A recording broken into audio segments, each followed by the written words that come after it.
Hello everybody, this is Toys R Us, and for this special figure showcase we're going to be looking at Calcar. For this video we're going to have a look at him in both of his modes, with and without his accessory, and we're also going to have a look at two of the really cool gimmicks that come with the figure, the one of which I'm not even sure you'll be aware of, and it is very cool, so we'll stay tuned to have a look at that. First and foremost then, his name is Calcar. He is a Trakkon, and there's a couple of releases of this guy because originally, if you were lucky enough to live in Europe or the Australasian markets, he came out in 1993 and he was part of Generation 1. It was also known as the In-Between because of how late he came out, and he was released in a box, whereas literally if you waited a year later, he was released in 1994 and he was released on a blister pack and he was released under Generation 2. So there's a little bit of information regarding him. So we'll have a quick look at him first and foremost in his alternate mode. As I say, the car.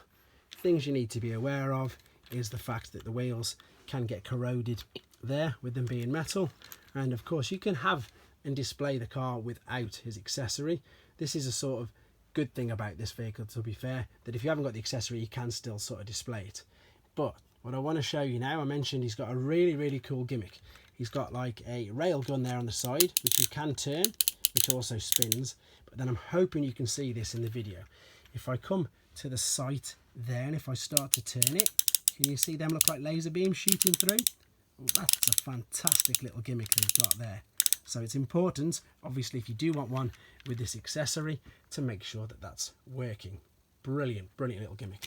If I pull that off there, you can see that's what he looks like in his alternate mode. A bit like a buggy, isn't it? So yeah, you can tell he's really bright, which was leading into the Generation 2 colours anyway.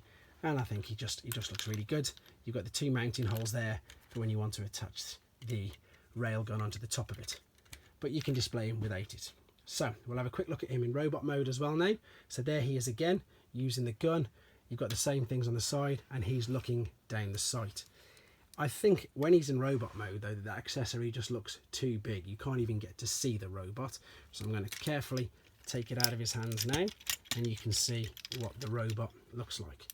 So again, with a lot of the toys at this particular time, that you can tell there isn't much of a transformation going from that truck into this. You can see that the legs just fold out and then the arms come around the side.